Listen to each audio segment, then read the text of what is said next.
Right, we are here live, and we have Anousheh Ansari, who is joining us all the way from Amsterdam at the moment, but she's actually based out in the US.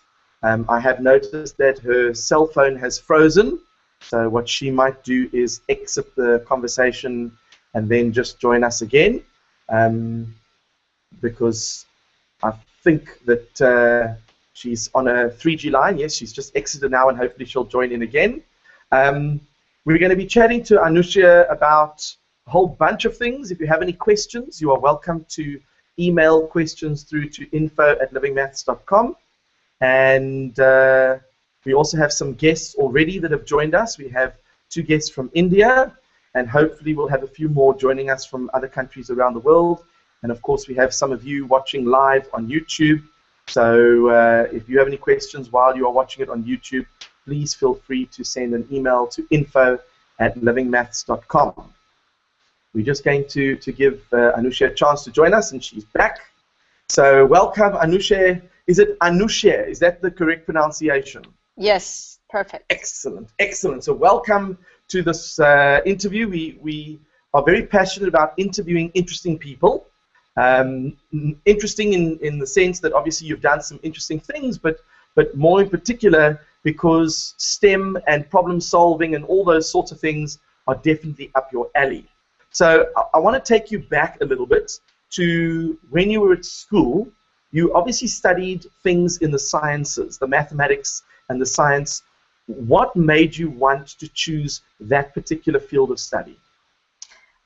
So actually it started with the love of the stars. As a very young kid, I loved going out and looking at the stars at night, and it was a playground for my imagination, and I could imagine different worlds, different possibilities, and it piqued my curiosity to better understand what those shiny objects are up in the sky, and got me interested in astronomy. And the more I learned about the universe, the more curious I got, and that's how I was introduced to the world of math and science.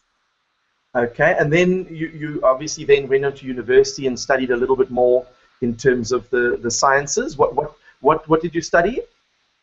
I actually studied engineering. I became an electrical engineer and computer science major, but with always an interest in astronomy, so I took a lot of courses in astronomy, and then later on, a few years ago, I went back to school to get a master's degree in astronomy. Aha! So you really are very passionate about the stars, and that will obviously culminate in the experience that we'll talk about a little bit later. You grew up in Iran, is that correct? As Yes. a youngster, you then moved over to the US. You studied engineering, and then you went into the big wide world to do a little bit of work, and you had a couple of ideas, and you started a company. Is that correct? That's absolutely correct. After a few years of working for a couple of telecom companies, with my husband and my brother-in-law, we ventured out to start our own company. Whose idea was it? Well, together we gave each other encouragement. We started as a consulting company, so each one of us was consulting in our own areas of expertise. But I was very bullish in going and getting it started, because I felt that as young people we can take a lot of chances and a lot of risk, and we should do it while we can. And was able to convince my husband to come along, and I think he's very happy that he did, and continues to be. But now the big question is, when you first started that venture that company, you didn't take in a lot in terms of capital. I mean, you had to make quite a few sacrifices to get it started. Is that correct? That's true. We started out with just putting in whatever money we had, and we had some stock options that was part of our retirement savings. So we took basically all of our retirement savings and money we had and put it in our company. Back then, this whole VC world didn't exist, and it wasn't as robust as it is today. And so we relied on that, and then we later on went to the bank and was able to secure a $100,000 small business loan from one of the banks locally. And then we basically played the credit card game. We financed exactly. We financed a lot of the operation of the company through credit cards until we were cash flow positive. And I take it was obviously a niche service or product because it grew rapidly and became quite successful. Yes, we were able to, because we were doing consulting at the beginning, and then that led to developing software and products. We were able to create some very quick cash flow through our consulting services, and gave us an opportunity to develop our software programs and products. And then once we started selling our products, then we had a good source of revenue that continuously grew and grew. And we always look at the areas that's a little bit outside the norm and push the envelope. So usually the ideas seem to be crazy at the beginning, but then once we implement it, everyone's like, oh, that makes a lot of sense. But when we're developing it, usually it's hard for people to believe that it could get successful. Okay, so then, I mean, now all of a sudden, your company is cash flow positive, things are looking up, and then there's this little bug in the back of your mind reminding you of your passion for the stars and for space, and then you get this wacky idea that you want to now fly to space. That couldn't have happened overnight. I mean, that must have been some time building in your mind. Well, to be honest with you, it never left my mind. It was something that I always wanted to do and continuously looked for those opportunities. And to just remind myself of that passion I had. We had everything around the office themed about space. Conference rooms were named after, galaxies, and we even had a all hands meeting where I asked all the management team to dress up in all full Star Wars costume. So it was no secret that I was a big space nut, and it's just that I was looking to see, and I was following the different programs and projects that was trying to create an opportunity for private citizens to fly to space. I watched carefully as Space Adventure arranged for Dennis Tito's flight and all the controversy around it. And actually that became a motivation for me, because I figured that, if nothing else works and everything else fails, I just need to now figure out a way to get enough money to fly to space. And at that time I had none. But I'm like, okay, now, because I'm never money motivated, it has to be a purpose for the money. So I found the purpose for it. And that became a reason for me to want to grow the company even bigger than it was already and more successful, to be able to use some of the proceeds to help make my dream come true. And eventually that's what we ended up doing. So then you obviously contacted the Russians and arranged through to take a Soyuz rocket up to the International Space Station. Can you tell us a little bit more about how much preparation went into that? I mean, I'm sure you had to do a little bit of training, possibly learn a little bit of Russian, maybe even go spend some time at Star City. What sort of preparation did you put into the whole process? Well, actually, I did it through Space Adventure, but yes, I spent about a year in Russia preparing and training with the rest of the astronauts and cosmonauts. So I went through the same program that as all the other astronauts go through. That's why sometimes when they call us space tourists, I don't think it's a fair description of what we do, because it's the same training that other astronauts would go through. So I completed that, and before that, actually, before I even went to Russia, in earlier days in 2000, that's when I became involved with XPRIZE Foundation and funded and sponsored the Ansari XPRIZE, which led to this whole revolution of democratization of space and privatization of space.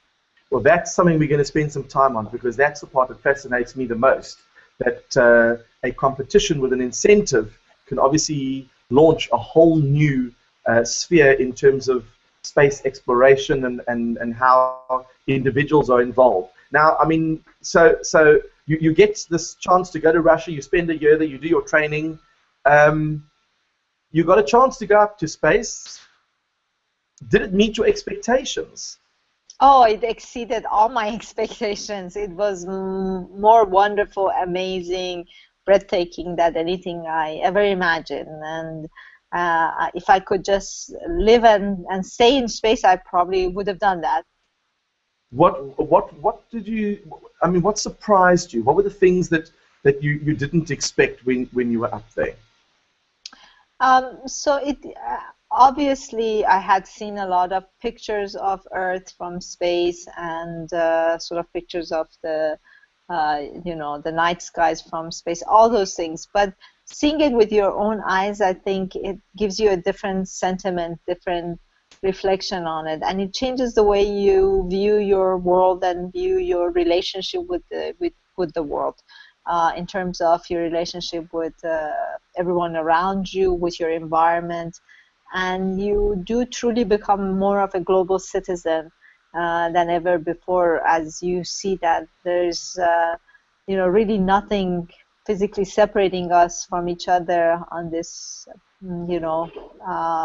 blue planet we call Earth, and that we're truly just riding our spaceship Earth through the universe. And when you live with people on the space station, you know that they're your partners, that your life depends on them, and you treat each other with that respect and that understanding, and that helps resolve conflict, that helps cooperation and friendships that last forever.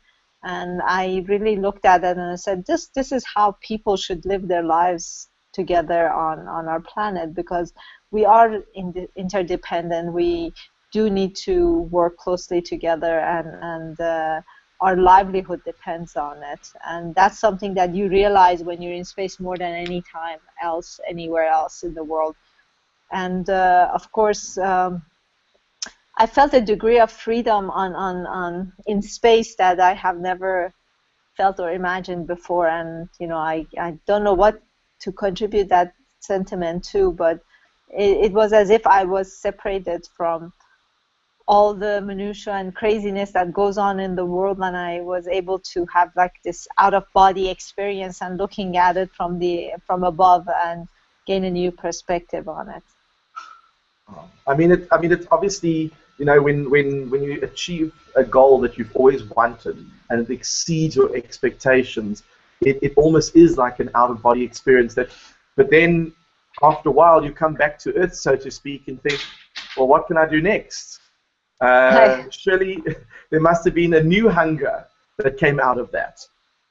Well, to be honest with you, I was depressed for a little while, coming back from that high, and it's like, okay, what am I going to do next? But I think I felt that this experience is something worth sharing, and especially using it to basically using it to inspire other people around the world, especially young boys and especially young girls, where sometimes they limit themselves and the way they think and their imagination because of the society or false beliefs they come to believe themselves as young children. So I felt that using my personal experience and personal story to show them an alternative to how they can live their lives and what they can accomplish would be a worthwhile activity. And also I felt that my education has played a huge role in what I've been able to accomplish in my life, and that I wanted education and providing good education to young kids, especially at young age, became also a personal passion of mine. And I spend a lot of time, trying to find different ways to get young boys and girls interested in STEM education. Yeah, I mean, to say that you're a STEM activist is almost an understatement, because if you look through your resume and you look at all the initiatives that you're involved with, I mean, there's no shortage of projects that you've got a finger in. I'm sure that you're involved with coding. I'm sure that because you're a computer scientist would definitely have that kind of thing at heart, and obviously space exploration. So you were actually part of the Ansari collective, and then you decided with your family to put up a prize which was renamed the Ansari XPRIZE. Is that correct? Yes, we became partners of Peter Diamandis, who's actually the founder of XPRIZE, and also a space nut like me who wanted to go to space. So he was inspired by a prize called the Ortiq Prize, which was the $25,000 prize for anyone who could fly non-stop from New York to Paris. And that was won by Lindbergh, and it was sort of the beginning of the big expansion and growth of the aviation industry, and became later on the commercial airline industry. So that was sort of the idea behind the prize, and when he shared that idea with me, it resonated with all of us, with me, and especially my brother-in-law. He's also a big space nut. So we were the ones instigating the support of the rest of the family members, but it was something that made sense, because not only it would make our dream come true, but it would also facilitate this opportunity for millions of people around the world that shared our dream. And we felt that that's the best investment we could make, which not only helps us in the future, but also generations to come. And we are so happy with that investment. That it completely has changed the whole face of the space industry. Well, I mean, that's the one thing I do want to say. I mean, you did mention earlier about the democratization of space. This literally did change the ball game very rapidly. You put out an offer for $10 million, which in rands is about 120 million rand. And of course, in India, I don't know how many rupees it is, but it's enough to keep you going for a while. And of course, that incentivized a lot of people to get excited about building a craft that would leave Earth's atmosphere and come back twice in a week. Is that correct? Twice, yes, within 2 weeks. And within 2 weeks. Yeah, and the idea behind that was we wanted to make sure it's not a science project. We wanted to make sure it is something that can turn into a sustainable business. So we wanted to make sure that it's reusable, that it's something that can be repeated quite easily and frequently. And that's why we had the twice within 2 weeks requirement. And it had to carry the equivalent of 3 people. So we figured 1 pilot, 2 passengers. So those were some of the reasons behind the requirement, which was quite clever. We wanted to be bold enough, but yet, somewhat achievable. And it proved to be just the right incentive for the just right level of complexity. Well, I was going to say $25,000 wouldn't have really motivated anyone, but definitely the people that took part, I think there were 26 companies that took part. Yes, 26 teams from about, I think, 7 countries. 7 countries. Did SpaceX take part? No, at that time, SpaceX didn't exist. This is back in 2000, and it was won in 2004. So that was only 11 years ago. That wasn't a long time ago. And in that short space of time, we now have a whole bunch of companies that are now already planning their first few trips. Virgin Galactic, SpaceX, I'm sure, has the capability to certainly provide that service. And now Jeff Bezos has jumped on board, and he's also looking to offer it. I mean, literally within the next 5 to 10 years, it's quite conceivable that a person would be able to purchase a ticket for a reasonable amount of money and spend an hour or so floating in zero gravity and then come back to Earth? Absolutely. So there are at least two companies selling tickets. So you have, of course, Virgin Galactic. I think that the price is around $200,000, and you have XCore, also, which was one of the teams competing for the XPRIZE, for the Ansari XPRIZE, and their ticket is about, I think, 90 to 100K, so half of that. But there is no reason why the prices could not come down to tens of thousands of dollars within the next 5 to 10 years. With definitely competition.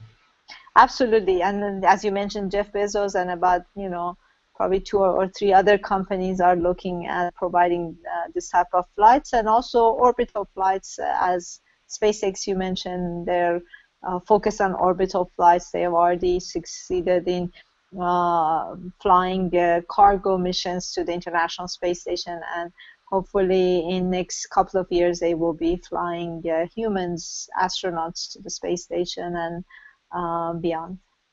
And beyond. Well, I mean, Elon Musk is actually an ex-South African, yes. and obviously we're very excited about what he did. And Mark Shuttleworth, you might be aware of, was also a space participant. Yes. I was very fortunate enough to get to work with him, and he would often say that he went to Russia, he learned to speak Russian, he did all his own experiments on the space station, he did everything that one would need to do to call themselves a so-called astronaut. So, I mean, I think that space tourist wouldn't be a label that he would be too comfortable with either, and I'm sure the same would apply for you. Did you do any experiments while you were up there? Yes, I did 4 experiments with the European Space Agency, and I did a couple of experiments and did a lot of outreach while I was on the space station. And did you take up any of your own personal experiments? The personal experiments, there was one that I did myself, and most of the others were mostly wanted to create educational videos on board the station demonstrating laws of physics. As you know, that's the best place you can show certain laws of physics. So I did a few of those videos for physics courses and talked to the students a lot. I did some experiments on measurement of how being in space changes your body, and some on radiation and other aspects of effects of space on humans. Okay, so now, I mean, you've kick-started a whole industry of people who want to take the average person up into space, even for a taste of the experience. What's next for Anousheh? You must have a whole bunch of other ideas that constantly flow through your mind. Just knowing the type of person that you are definitely an out-of-the-box thinker. And I think that opportunities probably now come towards you more often and more frequently because of the circles that you are hanging around in. So I'm sure that you've got a couple of little projects on the side waiting to be explored. Well, as I mentioned, I have a technology company that I started as a launch to space, and coming from a technology background, what we saw at my new company, Prodia, is the fact that these technologies will become more and more important in our individual lives, but at the same time, a lot of them designed by engineers are a little too complex for an average person to really benefit from. So we established Prodia as a platform to provide services around all the things smart, which is now called the Internet of Things, and to deliver services over internet to people in a very affordable, easy, and simple to use and consume and manage. So that's what it took us a long time to build it. We built it, and I'm actually happy to say the first country we started offering the service is in South Africa. And, there we go. Yes, there we go. yes, of course. So does that mean that brings you to South Africa every now and again? Every now and again, yes. It's offered. We call it ROS, so it's offered under this name. It stands for Residential Operating System, but ROS is short for it. Okay, so then we will chat when you next come down to Cape Town. So, Yes.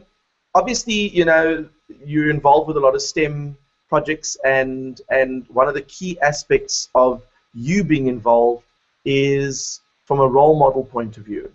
How important is it to you to be a role model to young people? Do you have kids of your own?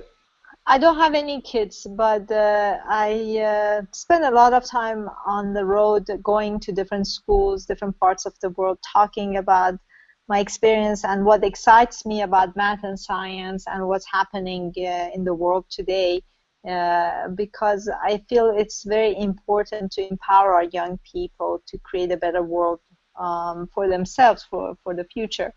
And I think technology in the right hands, used in the right manner, can do that for us.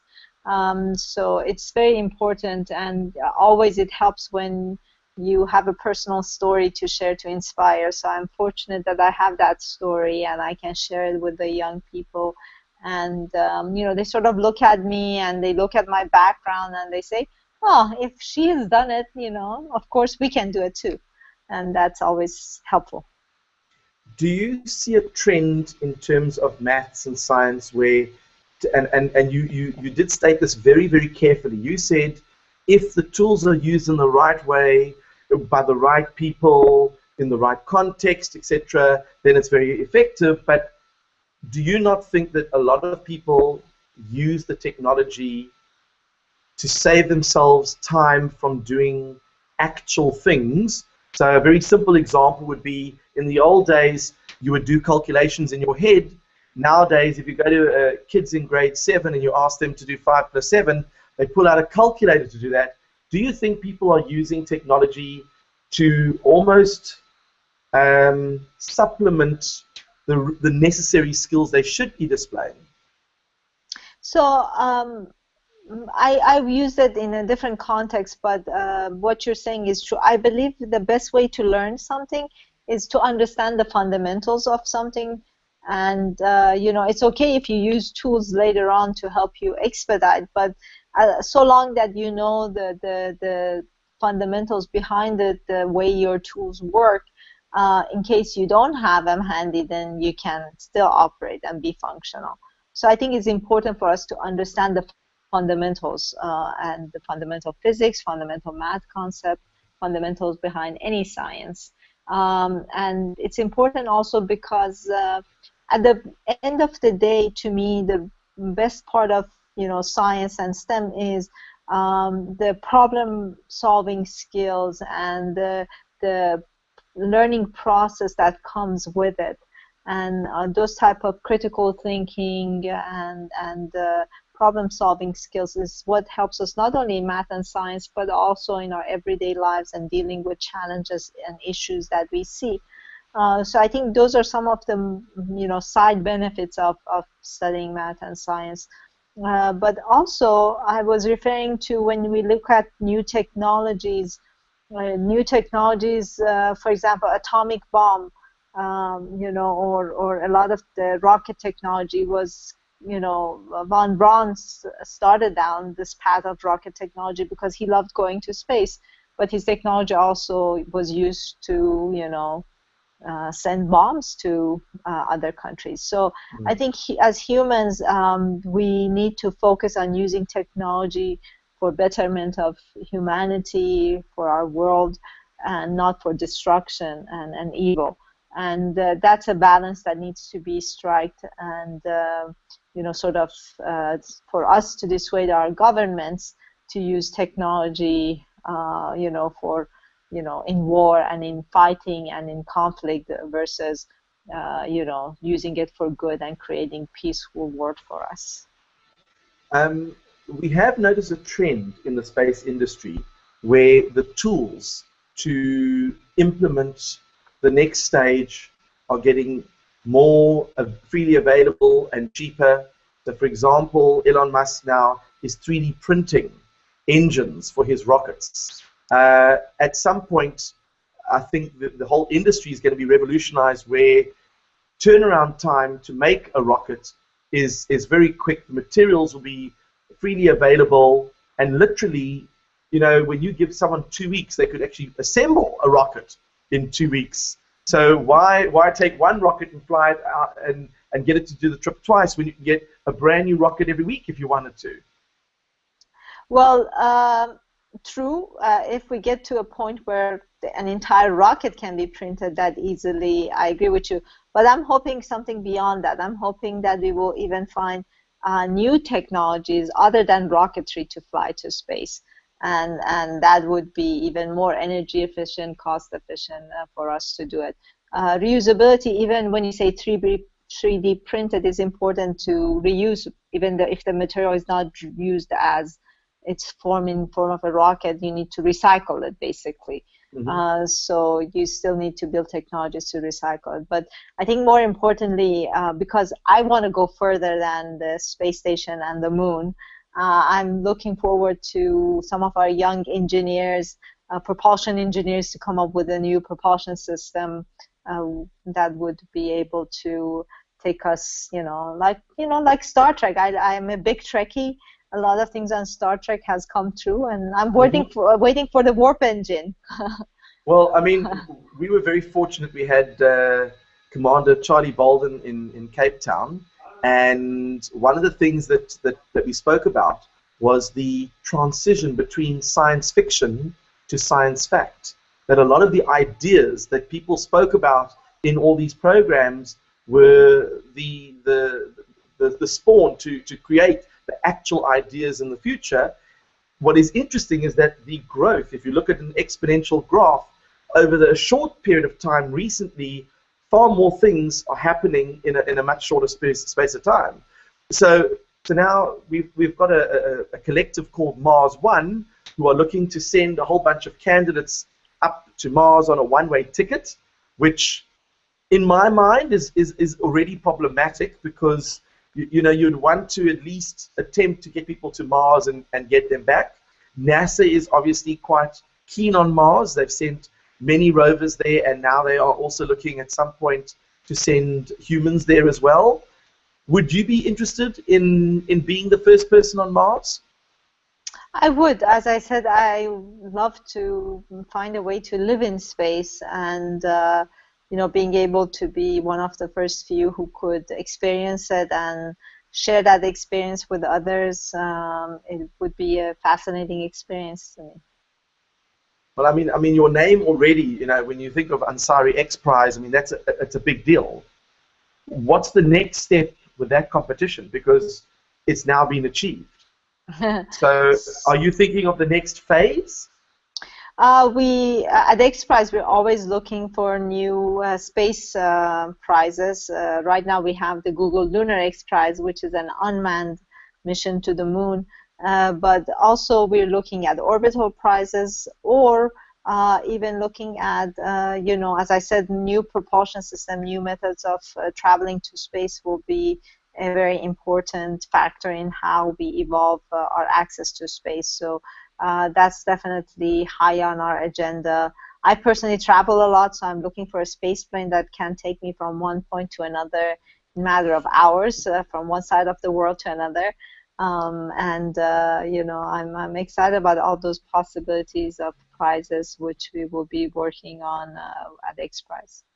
I mean, I think you just traveled now, I think it was a 14-hour flight, is that correct? Yes, about a little less. So, and that's a long time to travel, but I suppose with most airplanes you can now get internet, is that correct? Yes, to be honest with you, I'm not so happy about that part, because my plane rides were the only times I could sort of completely disconnect from the world and do some thinking and relaxing. So I still pretend that there's no internet on the plane. You still okay? Now, you're obviously on the board of what is the name of? I mean, it became Ansari X, but originally it was XPRIZE Foundation. The XPRIZE Foundation, and the actual modus operandi behind it, the motivation behind it, is not just only space. It's really about innovation, looking at offering different prizes for different innovations. Correct. It started as space, and because all the original board members are space geeks, basically. But once we saw how it was helpful in space, we decided why not apply it into other areas where there's a big grand challenge that is stuck, and with a prize and bringing focused innovation in that area, we may get big breakthroughs. So we've expanded it into different areas now. We have health sciences, we have energy and environment, we have education, and other areas that exploration is one, which includes space and now oceans. So we've expanded in different areas in order to use this type of incentive prizes to, sort of bring about innovation and breakthroughs in areas that we have big challenges that the humanity faces. What is your view when, for example, and I'm sure it's other space agencies too, but NASA, when their budget is cut and they feel that they need to justify their expenses because, of course, the work that they do is obviously making a difference. We know this because it makes sense to us, but obviously some of the members of the American Senate, when it comes to voting, have indicated, in certain states you can't even say the words, I won't say them, but the global, I can't say what in case I get in trouble. There are some states you're not even allowed to say that because you're almost acknowledging that it exists. So what we have found is that around the world you do get people that are not science literate, and that means decisions that are made are not based on science facts, and that could actually affect many of the goals that any organization wants to achieve. Yeah. So how much time do we have if you want to get me on? We've got time. I want to talk about this. I need hours to criticize our political system. but just briefly, I think what you said is important. First of all, our political system is not very efficient when it comes to what you just described, NASA budget cuts and all this. But it also says a lot about why we cannot depend on governments to do things for us, and we have to just do it ourselves. But also, I've been, very frustrated with the political system, and like many others in the science field and some other fields. But also, when I look back, it's like I was so frustrated with it that I wanted to have nothing to do with it. So I've been sort of ignoring it. But at the end of the day, our world is run by governments, and I think ignoring it is making it worse, because then we get people who don't understand complexity of a lot of the issues, people who don't appreciate things and frankly, people that I really don't think they should be holding a public office, being in those positions. We're frustrated when we go to the polls because the candidates in front of us, the choices are, one worse than the other. And the lesser of evils. Exactly. So I think part of that, as the scientific community, we need to step up. Instead of saying that we're frustrated and disgusted with the political system, maybe roll up our sleeves and get involved and engaged with it, and run for office and change some of those things we're frustrated with.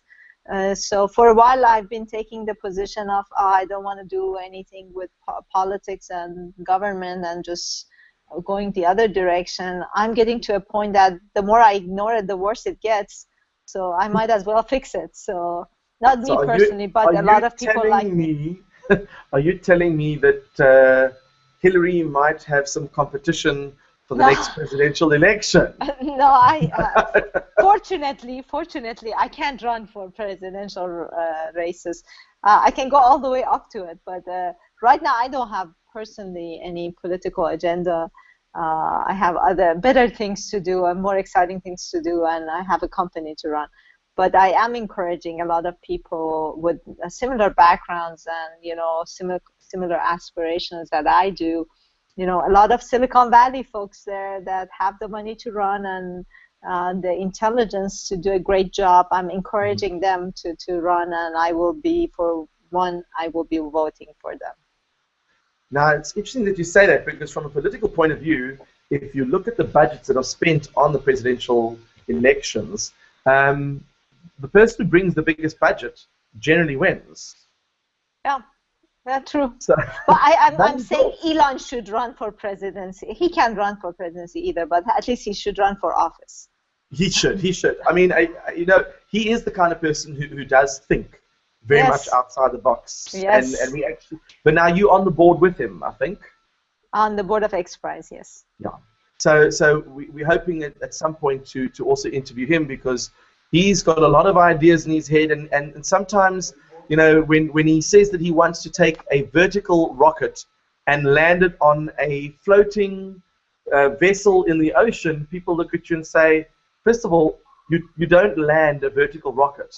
And second of all, you don't land it on a platform in the middle of the ocean.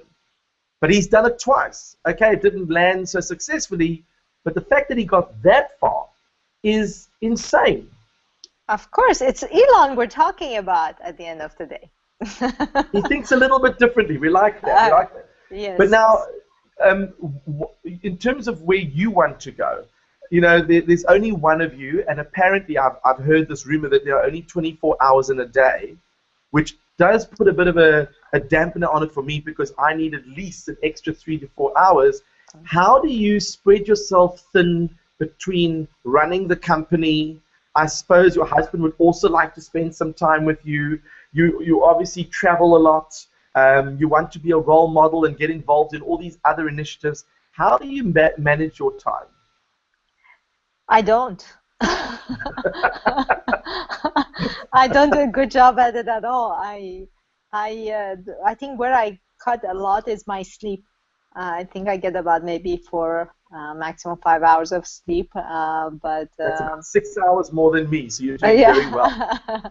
But it's something that it's difficult to manage, to be honest with you, and I haven't figured out a way to do that. But at the end of the day, as long as you're doing things that excite you and you're enjoying it, somehow you find the energy to do it, and as long as you're making a difference, then it's worth it. I just thought for a second I was getting déjà vu, and I thought that was me speaking there for a second. Because my family wants to know, how do I manage on, let's say, 2 or 3 hours sleep a night? Because, we teach a lot of people around the world and here in Cape Town, and we're involved in a lot of initiatives, and we're doing interviews and blah, blah, blah, blah. And I always used to say that, I'll sleep when I'm dead. But the irony is that if I carry on like this, I might reach that goal sooner than I thought.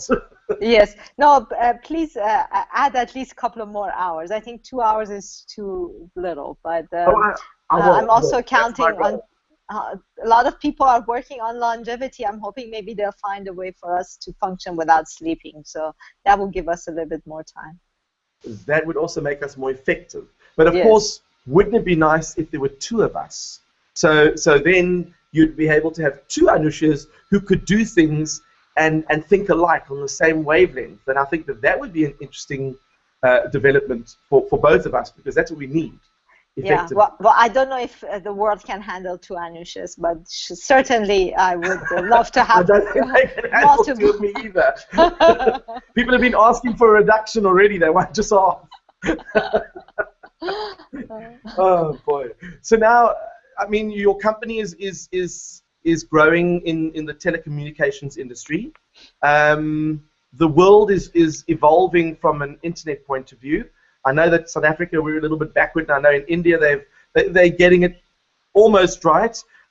We have load shedding all the time, which is obviously a problem, and we used to still have very poor internet connections, but now fiber is making quite an appearance, and rapidly so.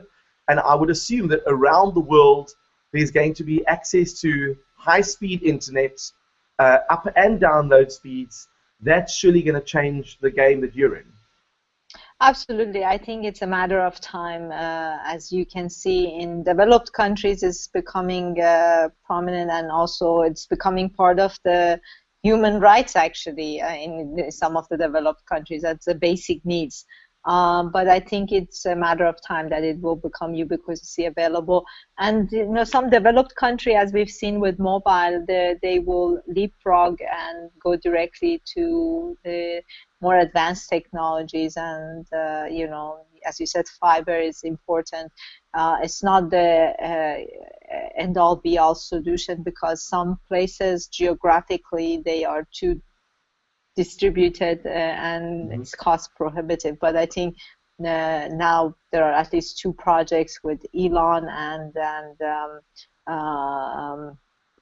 Branson doing satellite networks to provide the internet. So I think availability will be there.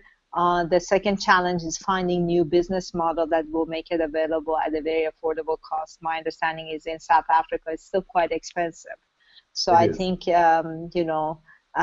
mobile took on when the prices got to a point where a lot of people could find a way to afford it, and also creating more use for it. So as more things become digitized, more services are available on the internet, and it becomes affordable, we will see a big explosion of that as well.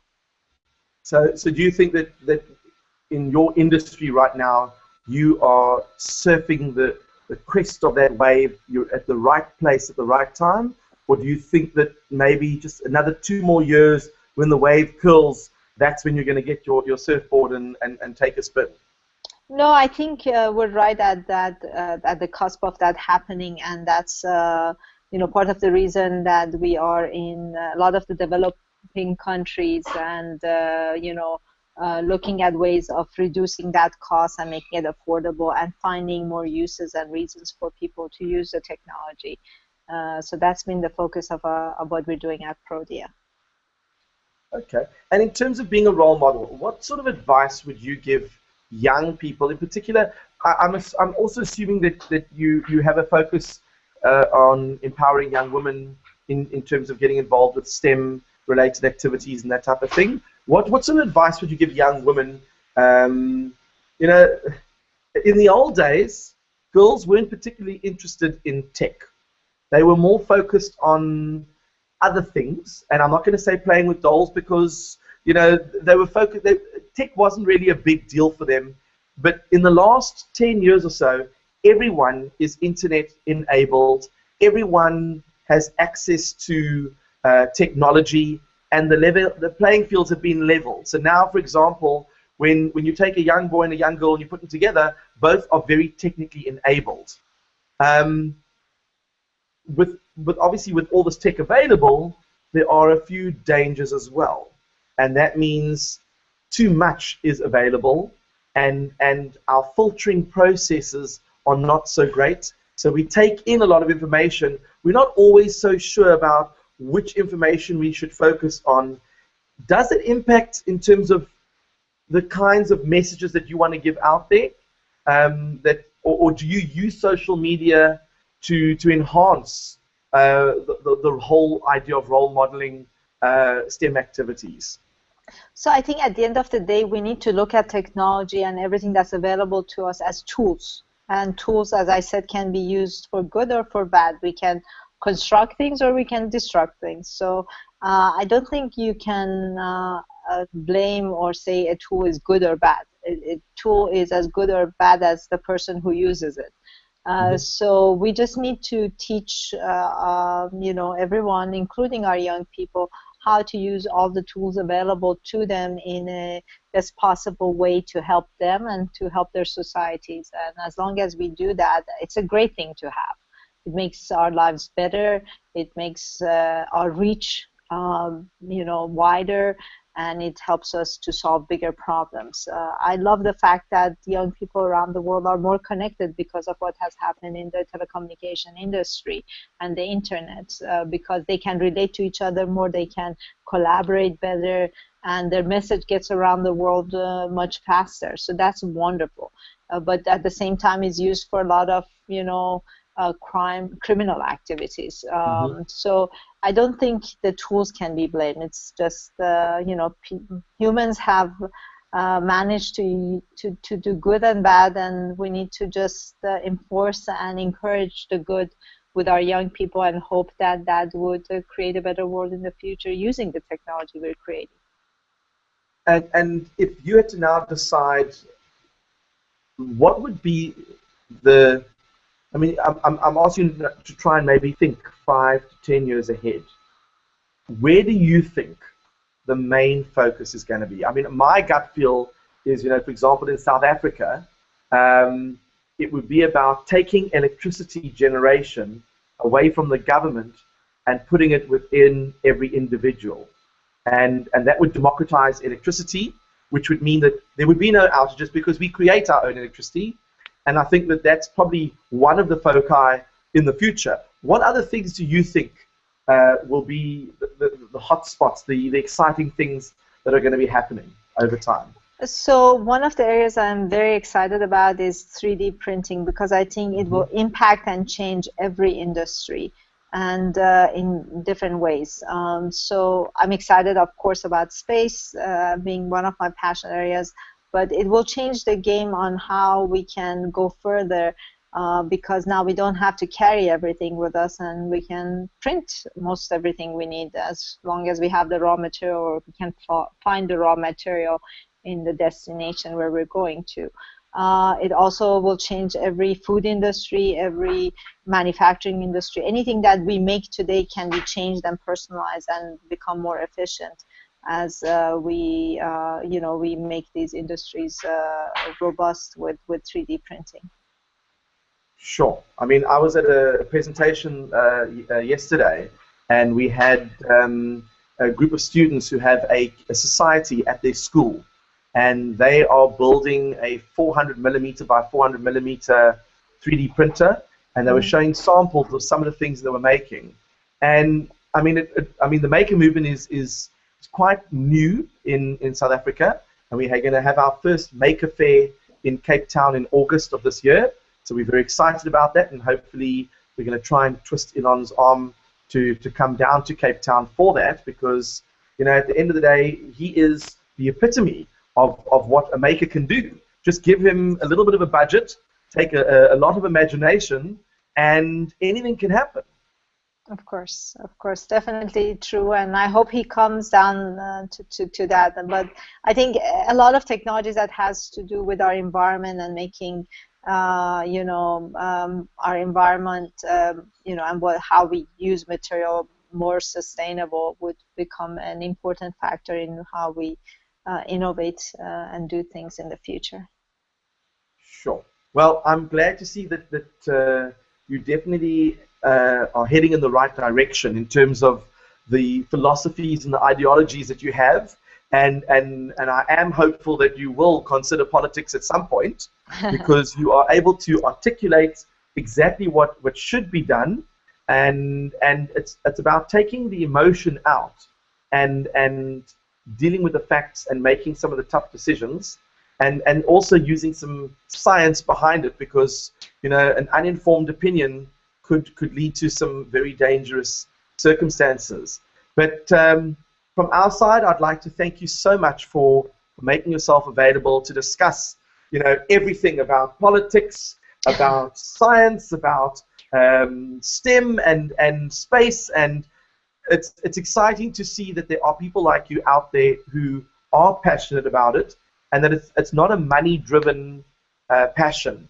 It really is, and for me as well, if it's something that you love doing, you do what you love and you love what you do, it's not really considered work. But because we love what we do, we're so good at it, it's easier to bring in income through that. And I think that it's wonderful that you are looking to take over the world. We need a lot more women role models to do so, and we're hoping that a lot of the young girls who've been watching can realize that that it is very accessible and available, but I'm sure it takes a lot of hard work. Absolutely, but as you said, it's fun, and I'm enjoying it. Okay, last question. Your feeling on the new Star Wars movie coming out at the end of this year? I don't know. I really like the new Star Trek, so I've been enjoying the couple of episodes that has come out. So I don't know. We'll see. I'll reserve my judgment. J.J. Abrams doing Star Wars as well? I'm sorry? J.J. Abrams, the one who did Star Trek, I think he's also doing Star Wars. I believe so. I'm not sure. I think so. So that means that there will definitely be an exciting aspect to it. Let's hope so. Well, may the force be with you, and thank you so much for Thank taking you. up the time. And I've got some people that I'm going to connect you with in the telecommunications industry here in Cape Town, Perfect. in South Africa, because I think there might be some synergy in what you guys do. Perfect. I appreciate it. Well, thank you very much and enjoy. Thank and it's you. probably the same time, about 7:30 now in Amsterdam, isn't it? Yes. Okay, so you get to enjoy your poffertjies and your Yes. pannenkoeken, and we will connect again. All right. Thank you so much. All right. Thank you. Bye. Bye-bye.